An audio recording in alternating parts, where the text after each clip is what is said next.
കുരിശുയുദ്ധങ്ങൾ. Hello friends, ചരിത്രത്തിലെ ഏറ്റവും രക്തരൂക്ഷിതമായ എന്നാൽ ലോകഗതിയെത്തന്നെ മാറ്റിമറിച്ചൊരു വലിയ പോരാട്ടത്തിന്റെ കഥയാണ് നമ്മളിന്ന് സംസാരിക്കാൻ പോകുന്നത്. വിശുദ്ധ നഗരമായ ജെറുസലേമിന്റെ ആധിപത്യത്തിനുവേണ്ടി ക്രൈസ്തവരും മുസ്ലിങ്ങളും തമ്മിൽ നൂറ്റാണ്ടുകളോളം നടത്തിയ പോരാട്ടങ്ങൾ, അതാണ് കുരിശുയുദ്ധങ്ങൾ അഥവാ ക്രുസേഡുകൾ. എന്താണ് യഥാർത്ഥത്തിൽ അവിടെ സംഭവിച്ചത്? ആരാണിതിന് തുടക്കമിട്ടത്? ഈ ചരിത്രത്തെക്കുറിച്ചുള്ള ഏറ്റവും പ്രധാനപ്പെട്ട 50 ചോദ്യങ്ങളിലൂടെ നമുക്ക് ആ കാലഘട്ടത്തിലേക്കൊന്ന് സഞ്ചരിച്ചുവരാം. 1. എന്താണ് കുരിശുയുദ്ധങ്ങൾ അല്ലെങ്കിൽ ക്രുസേഡുകൾ, ക്രൂസൈഡ്സ്? ഉത്തരം: മധ്യകാലഘട്ടത്തിൽ ജെറുസലേം ഉൾപ്പെടെയുള്ള വിശുദ്ധ സ്ഥലങ്ങളുടെ നിയന്ത്രണത്തിനായി ക്രൈസ്തവരും മുസ്ലിങ്ങളും തമ്മിൽ നടന്ന മതയുദ്ധങ്ങൾ. ഇംഗ്ലീഷിലെ ക്രൂസേഡ് എന്ന വാക്കുണ്ടായത് ക്രക്സ് എന്ന ലാറ്റിൻ വാക്കിൽ നിന്നാണ്. കുരിശ് എന്നാണ് ഇതിന്റെ അർത്ഥം. യുദ്ധത്തിൽ പങ്കെടുത്ത യോദ്ധാക്കൾ അവരുടെ വസ്ത്രങ്ങളിൽ കുരിശിന്റെ അടയാളം ധരിച്ചിരുന്നതിനാലാണ് ഈ പേര് വന്നത്. 2. കുരിശുയുദ്ധങ്ങൾ നടന്ന പ്രധാന കാലഘട്ടം ഏതാണ്? ഉത്തരം: AD 1095 മുതൽ AD 1291 വരെയുള്ള കാലഘട്ടം. ഏതാണ്ട് 2 നൂറ്റാണ്ടുകളോളം ഈ യുദ്ധപരമ്പരകൾ നീണ്ടുനിന്നു. ഈ കാലയളവിൽ ചെറുതും വലുതുമായ നിരവധി സൈനിക നീക്കങ്ങൾ നടന്നു. 3. ഔദ്യോഗികമായി എത്ര പ്രധാന കുരിശുയുദ്ധങ്ങളാണ് നടന്നത്? ഉത്തരം: 8 പ്രധാന കുരിശുയുദ്ധങ്ങൾ. ഇതിൽ ആദ്യത്തെ 4 യുദ്ധങ്ങളാണ് ചരിത്രത്തിൽ ഏറ്റവും നിർണായകമായതും വലിയ മാറ്റങ്ങളുണ്ടാക്കിയതും. ബാക്കിയുള്ളവ ചെറിയ തോതിലുള്ള സൈനിക മുന്നേറ്റങ്ങളായിരുന്നു. 4. ഏത് നഗരത്തിന്റെ ആധിപത്യത്തിനു വേണ്ടിയാണ് പ്രധാനമായും ഈ യുദ്ധങ്ങൾ നടന്നത്? ഉത്തരം: ജെറുസലം. ജൂതന്മാർക്കും ക്രൈസ്തവർക്കും മുസ്ലിങ്ങൾക്കും ഒരുപോലെ വിശുദ്ധമായ നഗരമാണ് ജെറുസലേം. യേശുക്രിസ്തു ജീവിച്ചതും കുരിശിലേറ്റപ്പെട്ടതുമായ സ്ഥലങ്ങൾ ഇവിടെയുള്ളതിനാലാണ് ക്രൈസ്തവർ ഇതിനെ സ്വന്തമാക്കാൻ ആഗ്രഹിച്ചത്. 5. ഒന്നാം കുരിശുയുദ്ധത്തിന് ആഹ്വാനം ചെയ്ത മാർപ്പാപ്പ ആരായിരുന്നു? ഉത്തരം: അർബൻ രണ്ടാമൻ മാർപ്പാപ്പ, പോപ്പ് അർബൻ II. AD 1095 ഫ്രാൻസിലെ ക്ലെർമോണ്ടിൽ വെച്ച് നടന്ന ഒരു കൗൺസിലിൽ വെച്ചാണ് അദ്ദേഹം വിശുദ്ധ നാട് തിരിച്ചുപിടിക്കാൻ ക്രൈസ്തവ ലോകത്തോട് ആഹ്വാനം ചെയ്തത്. 6. അർബൻ രണ്ടാമൻ മാർപ്പാപ്പ ഈ യുദ്ധത്തിന് പ്രേരിപ്പിക്കാൻ ഉപയോഗിച്ച പ്രശസ്തമായ മുദ്രാവാക്യം എന്തായിരുന്നു? ഉത്തരം: ദിയൂസ് വോൾട്ട്, ദൈവത്തിന്റെ ഇഷ്ടം ഇതാണ്.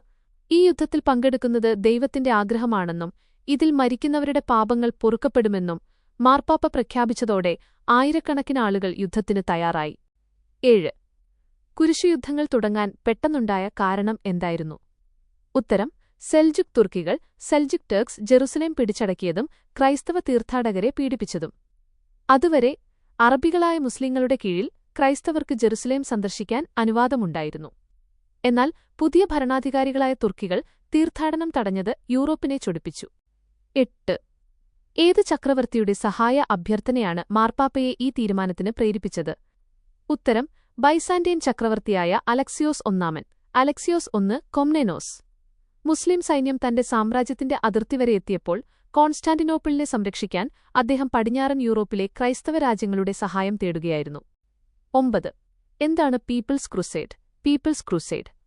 ഉത്തരം: ഔദ്യോഗിക സൈന്യം പുറപ്പെടുന്നതിനു മുൻപ് സാധാരണക്കാരായ ജനങ്ങൾ നടത്തിയ ആദ്യത്തെ യുദ്ധനീക്കം. പീറ്റർ ദ ഹെർമിറ്റ് എന്ന സന്യാസിയുടെ പ്രസംഗങ്ങളിൽ ആകൃഷ്ടരായ കർഷകരും സ്ത്രീകളും കുട്ടികളും അടങ്ങുന്ന ഒരു വലിയ സംഘം തുർക്കികളെ നേരിടാൻ പുറപ്പെട്ടു. എന്നാൽ അനുഭവപരിചയമില്ലാത്ത ആ സംഘത്തെ തുർക്കി സൈന്യം പൂർണ്ണമായി തുടച്ചുനീക്കി. 10. ഒന്നാം കുരിശുയുദ്ധം ഫസ്റ്റ് ക്രുസേഡ് എന്നാണ് നടന്നത്. ഉത്തരം: AD 1096 മുതൽ 1099 വരെ. നൈറ്റ്സ് എന്ന് വിളിക്കപ്പെടുന്ന യൂറോപ്പിലെ പ്രൊഫഷണൽ യോദ്ധാക്കളാണ് ഇതിൽ പങ്കെടുത്തത്. വളരെ ആസൂത്രിതമായ ഒരു സൈനിക നീക്കമായിരുന്നു ഇത്. 11. ഒന്നാം കുരിശുയുദ്ധത്തിന്റെ ഫലം എന്തായിരുന്നു? ഉത്തരം: ക്രൈസ്തവ സൈന്യം ജെറുസലേം പിടിച്ചടക്കി. AD 1099 അവർ ജെറുസലേം നഗരം വളയുകയും അതിക്രൂരമായൊരു കൂട്ടക്കൊലയിലൂടെ നഗരം മുസ്ലിങ്ങളിൽ നിന്ന് പിടിച്ചെടുക്കുകയും ചെയ്തു. 12. ഒന്നാം കുരിശുയുദ്ധത്തിനു ശേഷം മിഡിൽ ഈസ്റ്റിൽ സ്ഥാപിതമായ ക്രൈസ്തവ രാജ്യങ്ങൾ ഏതെല്ലാമാണ്? ഉത്തരം: ക്രൂസേഡർ സ്റ്റേറ്റ്സ്. ജെറുസലേം രാജ്യം, കിങ്ഡം ഓഫ് ജെറുസലം, അന്ത്യോക്യ, എഡേസ, ട്രിപ്പോളി എന്നിവയായിരുന്നു കുരിശുയോദ്ധാക്കൾ അവിടെ സ്ഥാപിച്ച 4 പ്രധാന മേഖലകൾ. 13. ആരായിരുന്നു നൈറ്റ്സ് ടെംപ്ലർ? ഉത്തരം: ജെറുസലേമിലെ തീർത്ഥാടകരെ സംരക്ഷിക്കാൻ രൂപീകരിച്ച സൈനിക സന്യാസ സമൂഹം. കുരിശുയുദ്ധകാലത്തെ ഏറ്റവും ശക്തരും ധനികരുമായ യോദ്ധാക്കളായിരുന്നു ഇവർ. യുദ്ധം ചെയ്യാനും അതോടൊപ്പം ആത്മീയ ജീവിതം നയിക്കാനും പ്രതിജ്ഞയെടുത്തവരായിരുന്നു ഇവർ. 14. രണ്ടാം കുരിശുയുദ്ധം സെക്കൻഡ് ക്രൂസേഡ് ഉണ്ടാകാൻ കാരണമെന്തായിരുന്നു? ഉത്തരം: മുസ്ലിങ്ങൾ ഇഡസ എന്ന ക്രുസേഡർ രാജ്യം തിരിച്ചുപിടിച്ചത്. AD 1144-ൽ ഇമാദുദ്ദീൻ സെങ്കി എന്ന മുസ്ലിം ഭരണാധികാരി എഡേസ പിടിച്ചെടുത്തതോടെയാണ് യൂറോപ്പിൽ നിന്ന് അടുത്ത യുദ്ധത്തിനുള്ള ആഹ്വാനമുണ്ടായത്. 15. രണ്ടാം കുരിശുയുദ്ധം നയിച്ച പ്രധാന യൂറോപ്യൻ രാജാക്കന്മാർ ആരൊക്കെയായിരുന്നു? ഉത്തരം: ഫ്രാൻസിലെ ലൂയി ഏഴാമൻ രാജാവും ജർമ്മനിയിലെ കോൺറാഡ് മൂന്നാമൻ രാജാവും. AD 1147 മുതൽ 1149 വരെ നടന്ന ഈ യുദ്ധം വലിയ പരാജയമായിരുന്നു. ദമാസ്കസ് നഗരം പിടിച്ചടക്കാനുള്ള അവരുടെ ശ്രമം പരാജയപ്പെട്ടു. 16. മൂന്നാം കുരിശുയുദ്ധത്തിന് വഴിതെളിച്ച ഏറ്റവും വലിയ സംഭവം എന്തായിരുന്നു? ഉത്തരം: സുൽത്താൻ സലാഹുദ്ദീൻ അയ്യൂബി ജെറുസലേം തിരിച്ചുപിടിച്ചത്. AD 1187-ൽ നടന്ന പ്രസിദ്ധമായ ഹാറ്റിൻ യുദ്ധത്തിൽ ബാറ്റിൽ ഓഫ് ഹാറ്റിൻ കുരിശുപടയെ തകർത്ത് സലാഹുദ്ദീൻ ജെറുസലേമിൽ വീണ്ടും മുസ്ലിം ഭരണം സ്ഥാപിച്ചു. 17. ആരായിരുന്നു സുൽത്താൻ സലാഹുദ്ദീൻ അയ്യൂബി സാലാദിൻ? ഉത്തരം: ഈജിപ്തിന്റെയും സിറിയയുടെയും സുൽത്താനും അയ്യൂബി രാജവംശത്തിന്റെ സ്ഥാപകനും. അദ്ദേഹത്തിന്റെ യുദ്ധതന്ത്രങ്ങളും യുദ്ധവിജയത്തിനു ശേഷവും ശത്രുക്കളോട് കാണിച്ച കാരുണ്യവും അദ്ദേഹത്തെ ചരിത്രത്തിലെ ഏറ്റവും ആദരിക്കപ്പെടുന്ന ഭരണാധികാരികളിൽ ഒരാളാക്കി മാറ്റി. 18. മൂന്നാം കുരിശുയുദ്ധം തേർഡ് ക്രൂസേഡ് ചരിത്രത്തിൽ ഏതു പേരിലാണ് അറിയപ്പെടുന്നത്? ഉത്തരം: രാജാക്കന്മാരുടെ കുരിശുയുദ്ധം കിങ്സ് ക്രൂസേഡ്.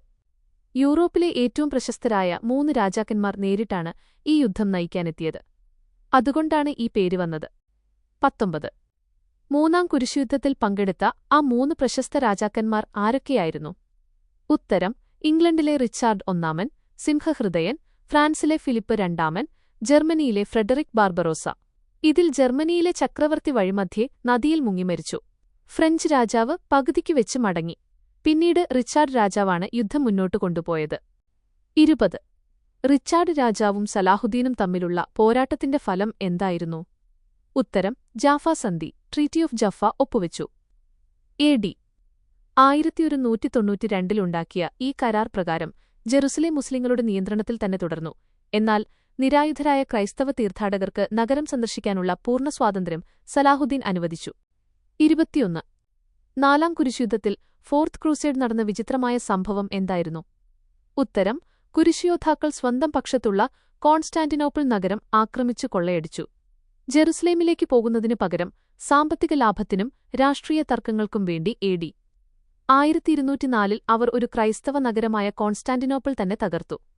ഇത് ക്രൈസ്തവ ലോകത്ത് വലിയ നാണക്കേടുണ്ടാക്കി. 22. എന്താണ് ചിൽഡ്രൻസ് ക്രൂസേഡ്? ഉത്തരം: കുട്ടികൾ ചേലോട് ചെയ്ത് നടത്തിയതായി പറയപ്പെടുന്ന ദുരന്തപൂർണമായ ഒരു കുരിശുയുദ്ധം.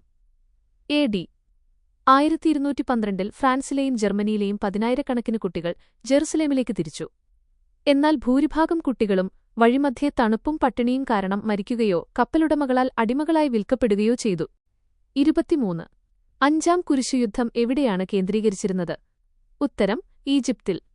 AD 1217 മുതൽ 1221 വരെ കാലത്ത് നടന്ന ഈ യുദ്ധത്തിൽ മുസ്ലിങ്ങളുടെ പ്രധാന ശക്തികേന്ദ്രമായ ഈജിപ്തിലെ ദാമിയേറ്റ നഗരം അവർ പിടിച്ചെങ്കിലും പിന്നീട് നൈൽ നദിയിലെ വെള്ളപ്പൊക്കം കാരണം അവർക്ക് പിന്മാറേണ്ടി വന്നു. 24. ആറാം കുരിശുയുദ്ധത്തിന്റെ സിക്സ്ത് ക്രൂസേഡ് പ്രത്യേകത എന്തായിരുന്നു? ഉത്തരം: യുദ്ധം ചെയ്യാതെ ചർച്ചകളിലൂടെ ജെറുസലേം സ്വന്തമാക്കി. ജർമ്മൻ ചക്രവർത്തിയായ ഫ്രെഡറിക് രണ്ടാമൻ വലിയൊരു സൈന്യവുമായി വന്നെങ്കിലും ഈജിപ്തിലെ സുൽത്താനുമായി നയതന്ത്ര ചർച്ചകൾ നടത്തി 10 വർഷത്തേക്ക് ജെറുസലേം നഗരം ക്രൈസ്തവർക്ക് വിട്ടുകൊടുക്കുന്ന കരാറുണ്ടാക്കി. 25. ഏഴാമത്തെയും എട്ടാമത്തെയും കുരിശുയുദ്ധങ്ങൾ നയിച്ച ഫ്രഞ്ച് രാജാവ് ആരാണ്? ഉത്തരം: ലൂയി ഒമ്പതാമൻ രാജാവ് സെയിന്റ് ലൂയിസ്. അദ്ദേഹം നടത്തിയ 2 സൈനിക നീക്കങ്ങളും പരാജയത്തിലാണ് കലാശിച്ചത്. 8ാം കുരിശുയുദ്ധത്തിനിടയിൽ ടുണീഷ്യയിൽ വെച്ച് പ്ലേഗ് രോഗം ബാധിച്ചാണ് അദ്ദേഹം മരിച്ചത്. 26. കുരിശുയുദ്ധങ്ങളുടെ ഔദ്യോഗിക അന്ത്യമായി ചരിത്രകാരന്മാർ കണക്കാക്കുന്ന സംഭവം ഏതാണ്? ഉത്തരം: AD 1291-ൽ അക്രെ ഏക്കർ നഗരത്തിന്റെ പതനം. മുസ്ലിം സൈന്യം കുരിശുയോദ്ധാക്കളുടെ മിഡിൽ ഈസ്റ്റിലെ അവസാനത്തെ കോട്ടയായ അക്രെ പിടിച്ചെടുത്തതോടെ കുരിശുയുദ്ധങ്ങൾക്ക് പൂർണ്ണവിരാമമായി. 27. മാംലുക്സ് ആരായിരുന്നു? ഉത്തരം: ഈജിപ്ത് ഭരിച്ചിരുന്ന അടിമയോദ്ധാക്കളുടെ വംശം. പിൽക്കാല കുരിശുയുദ്ധങ്ങളിൽ കുരിശുപടയെ മിഡിൽ ഈസ്റ്റിൽ നിന്ന് പൂർണ്ണമായി തുടച്ചു നീക്കുന്നതിൽ പ്രധാന പങ്ക് വഹിച്ചത് സുൽത്താൻ ബൈബേഴ്സിന്റെ നേതൃത്വത്തിലുള്ള മംലൂക്ക് സൈന്യമായിരുന്നു. 28 കുരിശുയുദ്ധങ്ങളിൽ പങ്കെടുത്ത മറ്റൊരു പ്രധാന സന്യാസ സൈനിക വിഭാഗം ഏതാണ്? ഉത്തരം നൈറ്റ്സ് ഹോസ്പിറ്റലർ. തുടക്കത്തിൽ രോഗികളായ തീർത്ഥാടകരെ ശുശ്രൂഷിക്കാൻ രൂപീകരിച്ച ഇവർ പിൽക്കാലത്ത് വലിയൊരു സൈനിക ശക്തിയായി മാറി. 29 യുദ്ധത്തിൽ മരിക്കുന്നവർക്ക് പാപമോചനം നൽകുന്നതിന് മാർപ്പാപ്പമാർ നൽകിയ സർട്ടിഫിക്കറ്റിന്റെ പേരെന്താണ്? ഉത്തരം ഇൻഡൽജൻസസ് പാപമോചന പത്രം. ഈ പത്രങ്ങൾ കൈവശമുള്ളവർക്ക് നേരെ സ്വർഗ്ഗത്തിലേക്ക് പോകാം എന്ന വിശ്വാസമാണ് ലക്ഷക്കണക്കിന് ആളുകളെ യുദ്ധത്തിലേക്ക് ആകർഷിച്ചത്. 30 കുരിശുയുദ്ധകാലത്ത് യൂറോപ്പിൽ ജൂതന്മാർക്ക് നേരെ നടന്ന ആക്രമണങ്ങൾക്ക് കാരണമെന്തായിരുന്നു?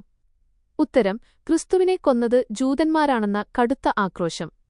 വിശുദ്ധ നാട്ടിലേക്ക് പുറപ്പെടുന്നതിനു മുൻപ് പല കുരിശുയോദ്ധാക്കളും യൂറോപ്പിലെ ജൂത ജനവാസ കേന്ദ്രങ്ങൾ ആക്രമിക്കുകയും വലിയ കൂട്ടക്കൊലകൾ നടത്തുകയും ചെയ്തു.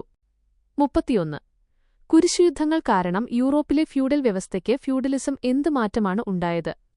ഉത്തരം ഫ്യൂഡൽ പ്രഭുക്കന്മാരുടെ ശക്തി കുറയുകയും രാജാക്കന്മാരുടെ അധികാരം കൂടുകയും ചെയ്തു. യുദ്ധത്തിനു പോയ പല വലിയ പ്രഭുക്കന്മാരും കൊല്ലപ്പെടുകയോ സാമ്പത്തികമായി തകരുകയോ ചെയ്തതോടെ അവരുടെ ഭൂമി രാജാക്കന്മാരുടെ കൈകളിലെത്തി. 32 കുരിശുയുദ്ധങ്ങൾ വഴി യൂറോപ്യന്മാർക്ക് ലഭിച്ച പുതിയ അറിവുകൾ എന്തെല്ലാമാണ്? ഉത്തരം ശാസ്ത്രം, കണക്ക്, വൈദ്യശാസ്ത്രം, ഭൂപട നിർമ്മാണം. അക്കാലത്ത് ശാസ്ത്രരംഗത്ത് വളരെ മുന്നിലായിരുന്ന മുസ്ലിം ലോകത്തുനിന്ന് അറേബ്യൻ അക്കങ്ങളും മികച്ച ചികിത്സാരീതികളും യൂറോപ്യന്മാർ പഠിച്ചെടുത്തു. 35 യൂറോപ്യൻ വാസ്തുവിദ്യയിൽ കുരിശുയുദ്ധങ്ങൾ ഉണ്ടാക്കിയ സ്വാധീനം എന്താണ്? ഉത്തരം വലിയ കോട്ടകളുടെയും കൊട്ടാരങ്ങളുടെയും നിർമ്മാണരീതികൾ. മിഡിൽ ഈസ്റ്റിലെ കൂറ്റൻ മുസ്ലിം കോട്ടകളുടെ മാതൃക കണ്ടാണ് യൂറോപ്യന്മാർ പിന്നീട് തങ്ങളുടെ നാട്ടിൽ വലിയ കൽക്കോട്ടകൾ നിർമ്മിക്കാൻ തുടങ്ങിയത്. 34 കുരിശുയുദ്ധങ്ങൾ വഴി യൂറോപ്പിലേക്കെത്തിയ പുതിയ വ്യാപാര ഉൽപ്പന്നങ്ങൾ ഏതെല്ലാമാണ്? ഉത്തരം പട്ട്, സുഗന്ധവ്യഞ്ജനങ്ങൾ, പഞ്ചസാര, നാരങ്ങ. കിഴക്കൻ രാജ്യങ്ങളിലെ ഈ ആഡംബര വസ്തുക്കൾ പരിചയപ്പെട്ടതോടെ യൂറോപ്പിൽ ഇവയ്ക്ക് വലിയ ഡിമാൻഡുണ്ടായി. 35 കുരിശുയുദ്ധങ്ങൾക്ക് ഫണ്ടിംഗ് നൽകാൻ മാർപ്പാപ്പമാർ ഏർപ്പെടുത്തിയ പുതിയ നികുതി ഏതാണ്? ഉത്തരം സാലദിൻ ടൈത്. സലാഹുദ്ദീനെതിരെയുള്ള യുദ്ധച്ചെലവുകൾക്കായി യൂറോപ്പിലെ ജനങ്ങളിൽ നിന്ന് അവരുടെ വരുമാനത്തിന്റെ 10 നികുതിയായി പിരിച്ചിരുന്നു. 36 കുരിശുയുദ്ധങ്ങളിൽ വെടിയുപ്പും ഗൺപൌഡർ മറ്റു പുതിയ ആയുധങ്ങളും ഉപയോഗിച്ചിരുന്നോ? ഉത്തരം ഇല്ല. പ്രധാനമായും വാളുകളും അമ്പും വില്ലും കല്ലെറിയുന്ന യന്ത്രങ്ങളുമാണ് ഉപയോഗിച്ചത്. അക്കാലത്ത് വെടിയുപ്പ് യുദ്ധങ്ങളിൽ വ്യാപകമായി ഉപയോഗിച്ചു തുടങ്ങിയിരുന്നില്ല. ഉപരോധയന്ത്രങ്ങളായ ട്രബുഷേറ്റ്സ് ഇരുഭാഗത്തും വലിയ നാശനഷ്ടങ്ങൾ ഉണ്ടാക്കി. 37 കുരിശുയുദ്ധങ്ങൾ ഇറ്റാലിയൻ നഗരങ്ങളായ വെനീസിനും ജിനോവയ്ക്കും എങ്ങനെയാണ് ലാഭകരമായത്? ഉത്തരം കപ്പൽ ഗതാഗതത്തിലൂടെയും ആയുധക്കച്ചവടത്തിലൂടെയും. യോദ്ധാക്കളെയും ഭക്ഷണസാധനങ്ങളെയും കടൽമാർഗം മിഡിൽ ഈസ്റ്റിലേക്ക് എത്തിക്കുന്നതിനുള്ള കരാറുകളിലൂടെ ഈ നഗരങ്ങൾ വൻ ധനികരായി മാറി. 38 കത്തോലിക്കാ സഭയും ഈസ്റ്റേൺ ഓർത്തഡോക്സ് സഭയും തമ്മിലുള്ള ബന്ധത്തെ നാലാം കുരിശുയുദ്ധം എങ്ങനെ ബാധിച്ചു? ഉത്തരം ഇരു സഭകളും തമ്മിലുള്ള പിളർപ്പ് പൂർണ്ണവും ശാശ്വതവുമായി മാറി. കോൺസ്റ്റാന്റിനോപ്പിൾ ആക്രമിക്കപ്പെട്ടതോടെ കിഴക്കൻ ക്രൈസ്തവരും പടിഞ്ഞാറൻ ക്രൈസ്തവരും തമ്മിലുള്ള ശത്രുത നൂറ്റാണ്ടുകളോളം നീണ്ടുനിന്നു. 39 കുരിശുയുദ്ധകാലത്ത് സ്പെയിനിൽ നടന്ന സമാനമായ പോരാട്ടത്തിന്റെ പേരെന്താണ്? ഉത്തരം റീകോൺക്വിസ്റ്റ. സ്പെയിനിലെ മുസ്ലിം ഭരണാധികാരികളെ പുറത്താക്കി ആ പ്രദേശം തിരിച്ചുപിടിക്കാൻ ക്രൈസ്തവ രാജാക്കന്മാർ നടത്തിയ പോരാട്ടങ്ങളെയും സഭ കുരിശുയുദ്ധങ്ങളായാണ് കണക്കാക്കിയത്. 40 വടക്കൻ യൂറോപ്പിലെ പേഗൻ ഗോത്രങ്ങൾക്കെതിരെ നടന്ന കുരിശുയുദ്ധങ്ങൾ ഏതാണ്? ഉത്തരം ബാൾട്ടിക് അല്ലെങ്കിൽ ഉത്തരേന്ത്യൻ കുരിശുയുദ്ധങ്ങൾ, ബാൾട്ടിക് ക്രൂസേഡ്സ്. ട്യൂട്ടോണിക് നൈറ്റ്സ് എന്ന യോദ്ധാക്കളുടെ നേതൃത്വത്തിൽ ബാൾട്ടിക് പ്രദേശങ്ങളിലെ ജനങ്ങളെ നിർബന്ധിതമായി ക്രിസ്തുമതത്തിലേക്ക് മാറ്റാൻ നടത്തിയ യുദ്ധങ്ങളാണിവ. 41 അൽബിജൻഷ്യൻ കുരിശുയുദ്ധം, അൽബിജൻഷ്യൻ ക്രൂസേഡ് ആർക്കെതിരെയായിരുന്നു? ഉത്തരം ഫ്രാൻസിലെ കാത്താർസ് എന്ന ക്രൈസ്തവ വിഭാഗത്തിനെതിരെ. സഭയുടെ ഔദ്യോഗിക വിശ്വാസങ്ങൾക്ക് വിരുദ്ധമായി പ്രവർത്തിച്ച സ്വന്തം നാട്ടിലെ ആളുകളെ അടിച്ചമർത്താൻ ഇന്നസെന്റ് മൂന്നാമൻ മാർപ്പാപ്പ പ്രഖ്യാപിച്ച ആഭ്യന്തര കുരിശുയുദ്ധമായിരുന്നു ഇത്. 42 കുരിശുയുദ്ധങ്ങൾ മുസ്ലിം ലോകത്തുണ്ടാക്കിയ രാഷ്ട്രീയ മാറ്റം എന്തായിരുന്നു? ഉത്തരം മുസ്ലിം സാമ്രാജ്യങ്ങൾ കൂടുതൽ ഒരുമിക്കുകയും സൈനികമായി ശക്തരാകുകയും ചെയ്തു. തുടക്കത്തിൽ പരസ്പരം തല്ലിപ്പിരിഞ്ഞിരുന്ന മുസ്ലിം ഭരണാധികാരികൾ കുരിശുപടയുടെ ഭീഷണി കാരണം പിന്നീട് ഒരു പൊതുനേതൃത്വത്തിന് കീഴിൽ അണിനിരക്കാൻ നിർബന്ധിതരായി. 43 കുരിശുയുദ്ധങ്ങളെക്കുറിച്ചുള്ള ഏറ്റവും പ്രശസ്തമായ സമകാലിക അറബിക് ചരിത്രഗ്രന്ഥം ആരുടേതാണ്?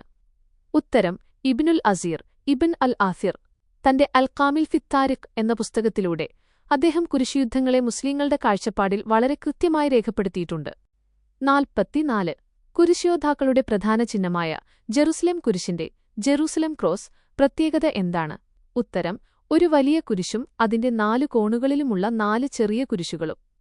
ഇത് യേശുക്രിസ്തുവിന്റെ 5 മുറിവുകളെ അല്ലെങ്കിൽ ജെറുസലേമിൽ നിന്ന് ലോകത്തിന്റെ 4 കോണുകളിലേക്കും സുവിശേഷം വ്യാപിച്ചതിനെ സൂചിപ്പിക്കുന്നു. 45 കുരിശുയുദ്ധങ്ങൾ കാരണം ലോകപര്യവേക്ഷണങ്ങൾക്ക് ഏജ് ഓഫ് ഡിസ്കവറി എന്ത് സ്വാധീനമാണ് ഉണ്ടായത്? ഉത്തരം കിഴക്കൻ രാജ്യങ്ങളിലേക്ക് പുതിയ കടൽമാർഗ്ഗങ്ങൾ കണ്ടെത്താൻ പ്രേരണയായി. കരമാർഗ്ഗമുള്ള വ്യാപാരം മുസ്ലിം സാമ്രാജ്യങ്ങളുടെ നിയന്ത്രണത്തിലായതോടെയാണ് വാസ്കോഡഗാമയെപ്പോലുള്ളവർ ഇന്ത്യയിലേക്കും മറ്റും പുതിയ കടൽമാർഗ്ഗങ്ങൾ തിരയാൻ തുടങ്ങിയത്. 46 കുരിശുയുദ്ധങ്ങളിൽ പങ്കെടുത്ത പ്രശസ്തനായ കത്തോലിക്കാ വിശുദ്ധൻ ആരാണ്? ഉത്തരം അസീസിയിലെ വിശുദ്ധ Francis, Saint Francis of Assisi. 5ാം കുരിശുയുദ്ധത്തിനിടയിൽ അദ്ദേഹം ഈജിപ്തിലെ സുൽത്താനെ നേരിട്ട് ചെന്ന് കണ്ട് സമാധാന ചർച്ച നടത്തുകയും സുവിശേഷം പ്രസംഗിക്കുകയും ചെയ്തു. 47 കുരിശുയുദ്ധങ്ങൾ പരാജയപ്പെടാൻ ക്രൈസ്തവർക്കുണ്ടായ പ്രധാന കാരണം എന്താണ്? ഉത്തരം യൂറോപ്യൻ നേതാക്കൾ തമ്മിലുള്ള ആഭ്യന്തര തർക്കങ്ങളും കടുത്ത അഴിമതിയും. പല രാജാക്കന്മാരും ജെറുസലേം തിരിച്ചുപിടിക്കുന്നതിനേക്കാൾ സ്വന്തം സ്വാധീനം വർദ്ധിപ്പിക്കാനും സമ്പത്ത് കൊള്ളയടിക്കാനുമാണ് താൽപര്യപ്പെട്ടത്. 48 ചരിത്രത്തിലെ ഏറ്റവും ക്രൂരമായ യുദ്ധങ്ങളായി ഇവ മാറാൻ കാരണമെന്താണ്? ഉത്തരം മതപരമായ അന്ധത ഇരുപക്ഷത്തും ഉണ്ടാക്കിയ കടുത്ത വിദ്വേഷം. കീഴടങ്ങുന്ന സൈനികരെപ്പോലും ജീവനോടെ വെറുതെ വിടാത്ത രീതിയിലുള്ള കടുത്ത മതഭ്രാന്താണ് ഈ യുദ്ധങ്ങളിലുടനീളം കാണാൻ കഴിഞ്ഞത്. 49 കുരിശുയുദ്ധങ്ങൾ ആധുനിക ആഗോള രാഷ്ട്രീയത്തിലുണ്ടാക്കിയ വലിയ ആഘാതമെന്താണ്? ഉത്തരം പാശ്ചാത്യ ലോകവും പൗരസ്ത്യ ഇസ്ലാമിക ലോകവും തമ്മിലുള്ള കടുത്ത അവിശ്വാസവും ശത്രുതയും.